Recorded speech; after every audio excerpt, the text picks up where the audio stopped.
Ibihe byiza kuri mwe mukunda kandi mugakurikira ibiganiro bya Imena TV show. Nizere ko mumeze neza cyane, nizere ko mushima Imana, nizere ko muri amahoro, nizere ko ibintu ari umutekano. Reka mbaye ikaze mwe mudukurikiye muri mu majyepfo, abadukurikiye bari mu majyaruguru y'u Rwanda, abari mu burasirazuba, bari mu burengerazuba bw'u Rwanda, tutibagiwe na diaspora y'u Rwanda. Izere ko muba mumeze neza cyane kandi mushima Imana. Iki kiganiro ngiye kugikora ariko ninywera no ku kintu cyo kunywa kugira ngo mbe meze neza cyane, kugira ngo ikiganiro kize kuza kuryoha, nko nza kuza kuba meze neza cyane ndimo ninywera ibi babyita kwitamo. Umuntu aba agomba kubanza akitamo kugira ngo amere neza, agarure fresheri, agarure icyo twakwita akanyamuneza. Mukanya ngiye kubaganiriza ku kintu gikomeye, nshaka ko tubaseriye tugahana ibitekerezo. Nababwiye ko nazajya mvuga ku muntu, ntazajya nzana ibintu by'amatiku ngo byo gutwika n'iki, ariko ndagira ngo tuganire ku bintu biri seriye, kandi namwe mumfashe mumbwire niba ibi bintu biri seriye. Naho ubundi bitabaye ibyo, ntacyo twaba turimo tumarira sosiyete, ntacyo twaba turimo tumarira umuryango nyarwanda, ntacyo twaba turimo dufasha urubyiruko rw'u Rwanda, ntacyo twaba turimo dufasha abantu bose badukurikira.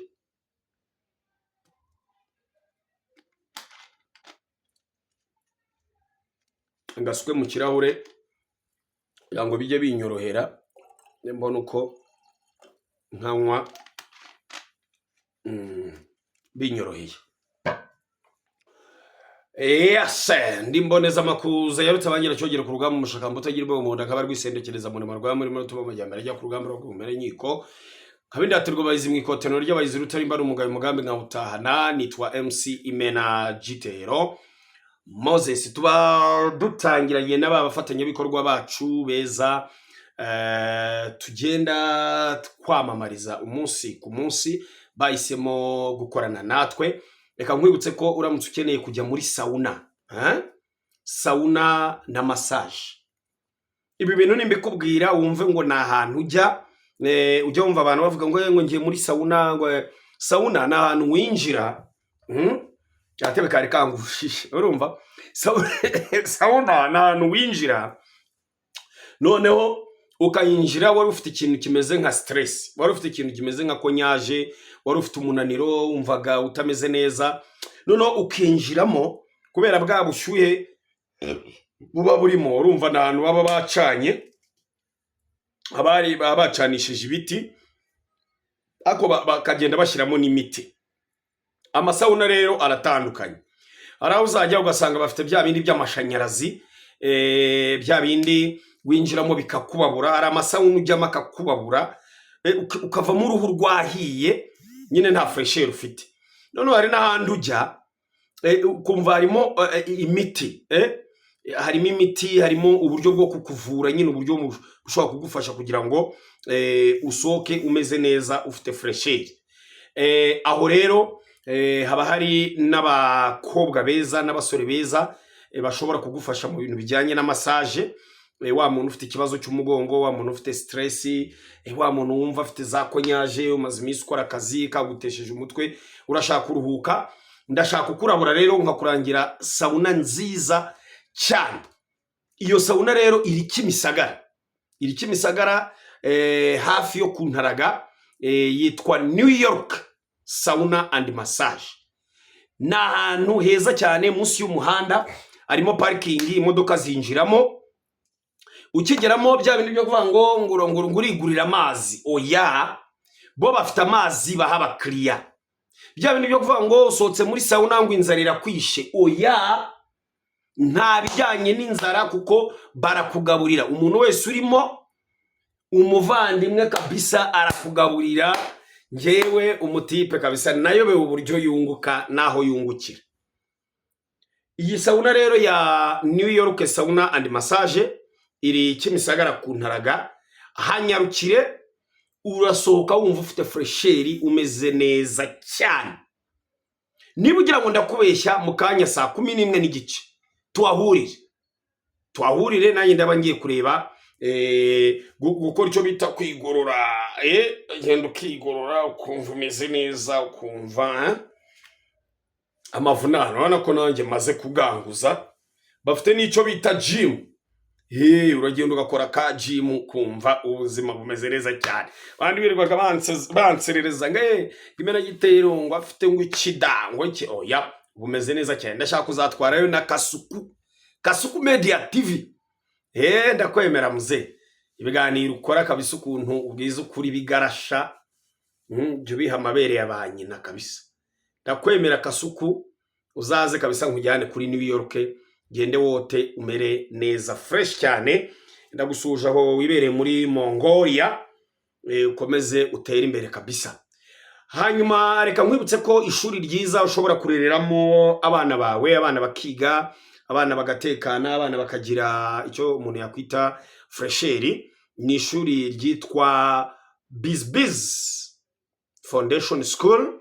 BizBiz Foundation School bafite programs ziri international, aho umwana wawe uri muri nursery 1, nursery 2, nursery 3, hamwe bayita ngo muri low, muri top, oya muri harya hasi bahita muri low, ahandi bakayita muri middle, ahandi bakayita muri top. Rako babyita Igifaransa nicyo umwana bamutangirizamo, hanyuma akiga akagira uburere, akagira uburezi. Bagufitiye abarimu b'inzobere, bagufitiye abarimu bari professional, abarimu b'abahanga. Jyana rero umwana wawe, uburere buruta ubuvuke kabisa. Ubwo manimo ngenda nkurabura ngo ahantu heza, ngo ahantu hazima ushaka kujyana umwana wawe ku buryo yiga akamererwa neza cyane. Hanyuma duhamagare kuri 0788 379 061. Tugufitiye P1, P2, P3, P4, P5 na P6. Kandi BizBiz Foundation School iri mu bigo bitsindisha neza ku rwego mpuzamahanga. Ubu rero bafite na bourse, ababyeyi bagera mu 10 ba mbere batwarayo abana, barabaha bourse, kandi abana bige barya neza, banywa neza, babaho neza muri rwa Rwanda rwiza rutekanye, u Rwanda rutera rudaterwa. Karibu rero ni hano Igiheka, ubwo ntimuze kugotwa. Twagiye rero ubu ndashaka ko twiganirira ku bintu birimo bigenda bivugwa hano hanze. Narababwiye, ndababwira ngo mwabantu mwe, mwamfura mwe, ibi bintu dufite, ibi bintu twishyizemo, ibi bintu uyu muco twize wo kugenda umuntu avuga ngo ngende umustar, ngo ngiye ngo ndi umustar, ngo ngiye ngo uranze, kugiye ngo nubatse izina, kugiye ngo ndi umuntu ngo udasanzwe, kugiye ngo nago ngiye ngo umukobwa ngo ngiye nzamurongora, kugiye ngo umukobwa azandongora, ukana agomba kuba afite ngo amafaranga ya nayo, ukana setting ugakiraho n'ibiciro. Ndashaka kuvuga ku bantu babaho nta ntego y'ubuzima bagira. You live without purpose of life. Nyine ubaho ariko nta ntego y'ubuzima. Nwango iteka ibintu byawe abari ukuvuga ngo ngewe nzabeshwaho na runaka, nzabaho kubera runaka. Nwango runaka natama amafaranga sinzabaho. No, you must survive. Ugomba kugerageza ugakora, ukavunika. N'umuntu ugira icyo aguha, n'umuntu ugira icyo agufasha, akagira icyo aguha, ariko nawe wagize icyo ugerageza gukora.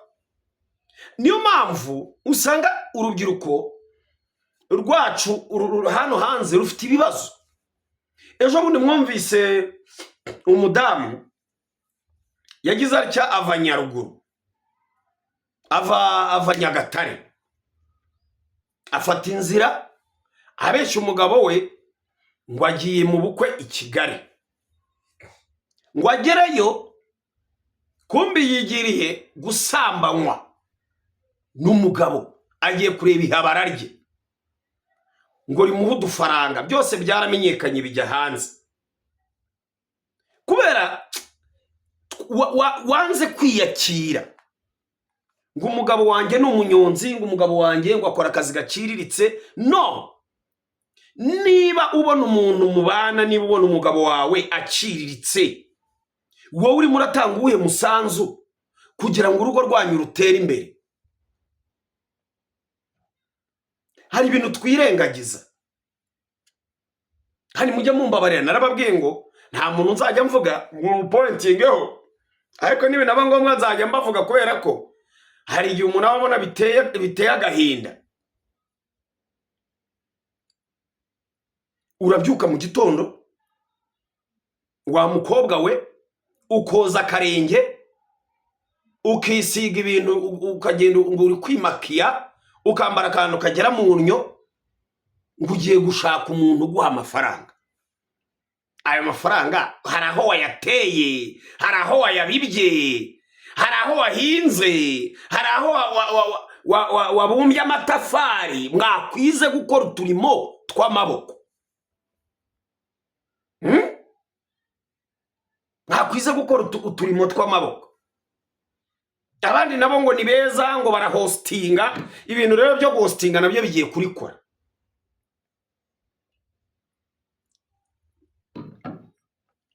Ngo kuba ngiye ngo ndi mwiza, ngo ndajya ngenda, ngo hanyuma ngo mpagarara ahantu, ngo nicara ahantu, ngo abantu baze ngo banywe, ngo hanyuma ngo bampembe. Mu by'ukuri murumva ibyo bintu bizadukura hehe? Bizatuvana hehe? Bizatujyana hehe?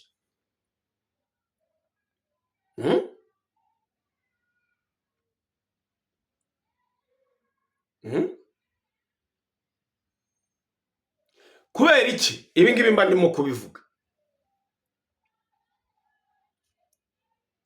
Umuntu nagaze agikunda undi kubera amufitiye urukundo. Abantu bubu basigaye ari tactique, mpemuke ndamuke. Reka mbe inshuti na runaka kubera ko ninkenera ibi nzabimukuraho.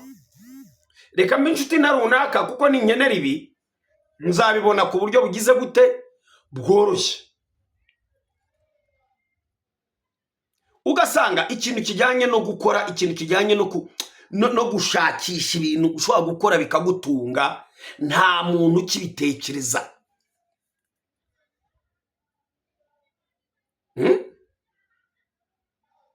Witwa buri kantu, harya ni buri kantu ni buri nguni, ni umwe muri abo. Agize atya,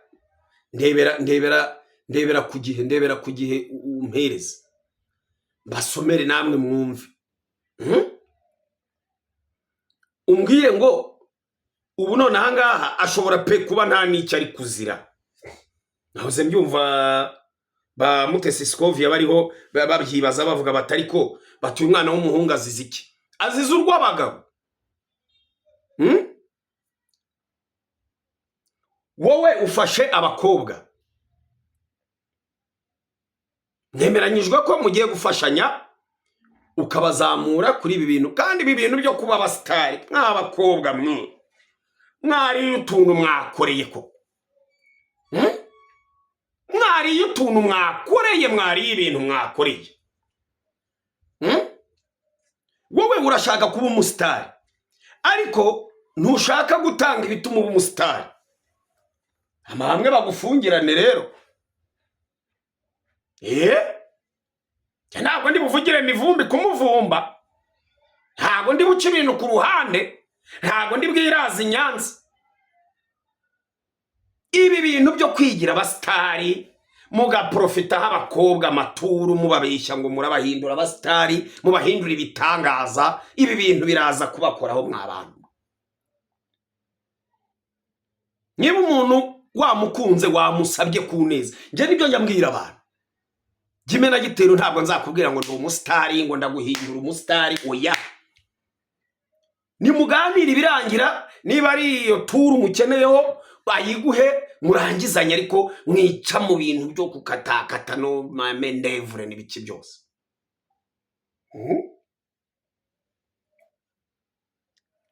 Ese uretse ko nabyifuza uyu muvandimwe ari uburoko yari yibereye muri MTN festival ibi bintu iri gukoresha. Wahageze ku gihe jyaho wandika uti byabaye kuri buri kantu na buri nguni abyandikaho kuri nani buri ntuzure tubibona. Mujene yaratuye ku hano Ikinyinya. Kinyinya ara rwose muri Murama mu kagari ka Murama. Muvandimwe agira atya akobwa babiri baraza bamugereho arababwira ati rero wabishyurira amamoto arabagaburira akora ibintu byose. Ariko ngewe kugeza ubu hari ikibazo ndimo nibaza. Ribu yamutwaye nako polisi ihageze kumvikana byananiranye. Urumva hari amafaranga basabaga. Urumva hari amafaranga basabaga. Urumva hari amafaranga basabaga. Hari amafaranga basabaga ariko nyuma y'aya mafaranga basabaga hari nayo bari bafite. Ngo bo bari bafite ibihumbi 5 ariko uwensistaga we yasabaga ngahe? Yasabaga ibihumbi 7. Reka mbasomere namwe mwumve urubyiruko dufite uyu munsi. Yego ibyago bigwira abagabo ariko hari nibyo natwe twikururira. Hari ibyo twikururira pe. Mwitende Abdul Karim wamenyekanye cyane ku mbuga nkoranyambaga nka buri kantu yatawe muri yombi akurikiranyweho gufungirana umuntu bitemewe n'amategeko. Kuwa 20 Nyakanga 2025 nibwo urwego rw'igihugu rw'ubugenzacyaha Rwanda Investigation Bureau rwataye muri yombi buri kantu akurikiranyweho gufungirana abakobwa bari bagiye kumureba iwe mu rugo kugira ngo abafashe kujya bakora ibiganiro bitambuka ku mbuga nkoranyambaga. Amakuru ahari ni uko uyu musore yasabye umwe muri abo bakobwa ko yamusanga mu cyumba bakaganira uko yazamufasha. Uwo mukobwa arabyanga. Buri kantu yahise arakara afata icyemezo cyo kubafungirana mu nzu abasaba ko kugira ngo basohoke babanza kumwishyura amafaranga yari yabatanzeho, yaba amatike yaba amafanta yari yabaguriye. Ariko aba bantu nubwo baba bavuga ngo ni abastari, ku rundi ruhande ubanza ari n'abakene. Ko ntabwo ushobora kumbwira ukuntu umuntu w'umustari, umuntu ukora ibiraka byo kwamamaza, umuntu twirirwa tubona mu masaro ufite fresheri, ibi bintu koko niba umukobwa umuzanye iwawe nanjye namuzana sinkubeshye n'undi yamuzana, kuba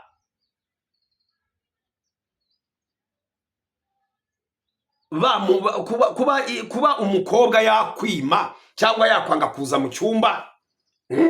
Reka tuvuge wenda ko computer yawe yari iri mu cyumba da na wifi ariho wari ugiye kumwerekera uko akazi gakorwa. Ariko se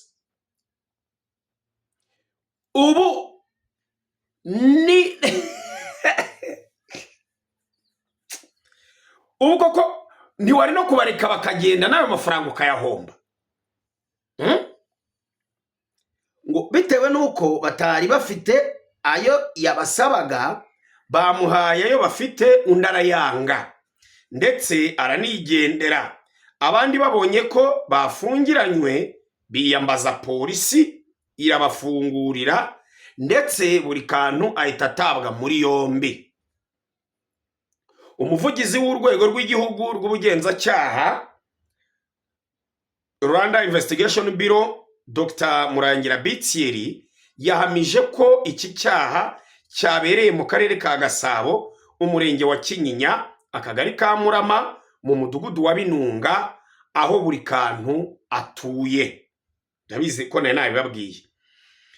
Ni mu gihe uwatawe muri yombi we afungiye kuri sitasiyo ya RIB ya Kinyinya, mu gihe dosiye ye yatangiye gukorwaho kugira ngo ishyikirizwe ubushinjacyaha mu gihe cyagenwe n'amategeko.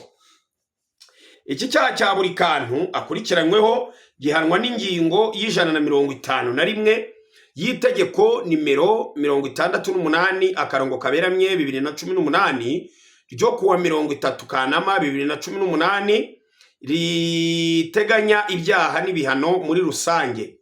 Uwahamijwe n'urukiko ngahibaza, uretse wumve ukuntu hari ibyaha twikururiza, wumve ukuntu hari amakuba twikururiza tutakabaye twikururiza, my brother, ngo nuko umuntu yanze kwinjira mu cyumba gusa. Uza abantu bagiye barya amafaranga, bakabarya amafaranga, nono umukobwa ukamwishyurira minervari yose.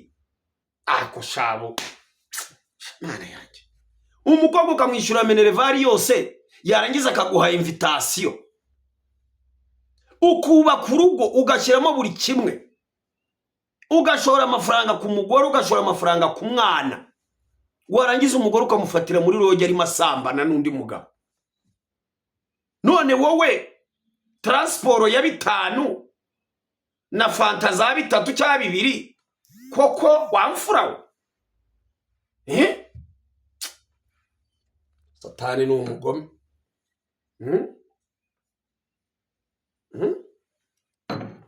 Hamwe mujye mumbwira. None mwumve ibi bihano, mwumve ukuntu biri seriye. Uhamijwe n'urukiko iki cyaha ahanishwa igifungo kitari munsi y'imyaka 5 ariko kitarenze imyaka 7. Mu butumwa bwe Dr Murangira Bitsiyeri yavuze ko urwego rw'igihugu rw'ubugenzacyaha rwibutsa abaturarwanda ko itazihanganira uwo ari we wese ushaka gufatirana umuntu mu ntege nke kugira ngo agire ibyo amutegeka cyangwa amuryoza. Yongeye ati RIB iributsa abantu kwirinda icyaha nk'iki kuko ari ibikorwa bihanwa n'amategeko, kandi ubikoze wese azafatwa agashyikirizwa ubutabera. Uyu musore amaze iminsi avugwa ku mbuga nkoranyambaga nyuma y'amashusho byavugwaga ko araye yagiye hanze amugaragaza arigata mu gitsina cy'umugore. Murabyumva? Nyuma y'aya mafoto yaramaze iminsi ari hanze amugaragaza arigata mu gitsina cy'umugore. Umva none ibintu bise bigira gute bimubaho.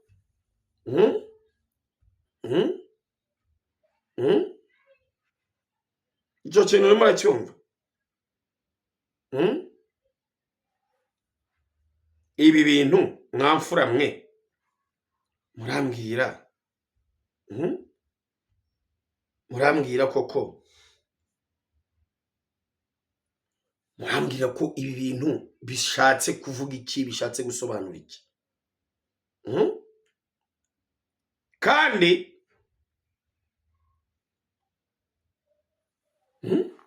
aya mafoto harayo narindimo ngenda mbona, ariko ntabwo ari ngombwa ko nyabereka hano. Umuvugizi rero wa RIB Dr Murangira Bitsiyeri we yivugiye ko ibi bintu ari ikintu gikomeye, ariko ngewe hari ikintu ndimo ntekereza.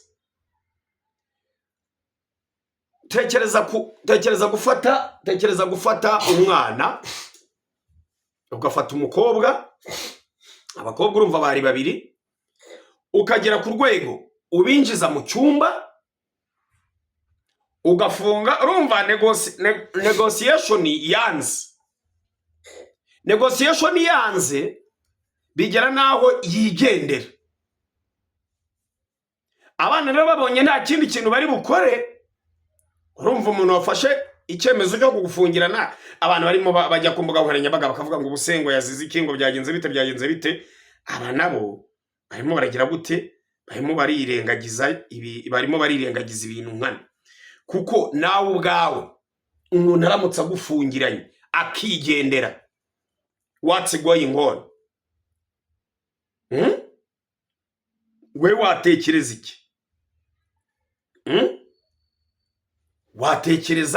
Watekereza iki? Nta gahunda mwari mufitanye? None se basi se kuri telefone hari ikiganiro bari bigeze bagirana mbere yuko bahaguruka bakemeranwa ko mbere yuko abereka ikizabafasha hari icyo bazabanza gutanga? Ese ubwo hari icyo bemeranyijwe ko abanza kubaha? Byo ntibyakwitwa gufatirana umuntu cyangwa gutanga ruswa y'igitsina kugira ngo ugire ikintu uhabwa? None se niba nta kintu bavuganye ubwo ntiyagendeye ku ntege nke zabo agashaka kubafatirana yitwaje urwego ariho rw'izina afite? Ese niba nta kintu bari bakoreshwa bwo akaba kwari ukubafungirana gusa, aho ntashobora kuba kwari ukubakinisha wenda kugira ngo arebe uko bitwara, bamuhe n'amafaranga ye, cyane ko wenda ashobora kuba nawe mafaranga yarayakeneye kuko icyo yari yatangiye atarakibonye. Nese ubwo polisi yo yagiye kumushyikiriza RIB, kubera ko ubundi polisi iyo igufashe aho habereye cyane igihita gikemuka, ihita igushyikiriza ubugenzacyaha kugira ngo ubugenzacyaha burebe nyine uyu muntu yakoze ibi bintu yabikoze agamije iki. Yabikoze agamije iki? Reka tubashimire rero mwe mwese mwakoze subscribe, mukora share, like na comment. Reka tubashimire. Iyi ni Imena TV show, turakomeza dusesengure, turakomeza dushakire hamwe amakuru ajyanye n'uyu muvandimwe. Nyagasana akomeze amworohereze, ariko nyaboneka rubyiruko rw'u Rwanda, banyarwanda, mugerageze twirinde ibyaha n'ibisa n'ibyaha, tugerageze twubahiriza amategeko, tugerageze twitwararike nk'abantu mwe, dushyira amaboko mu mufuka dukore, shakisha imirimo ukore, kura amaboko mu mufuka, shakisha imirimo ukore, kura amaboko mu mufuka, gerageza ukore, udakora ntakarye.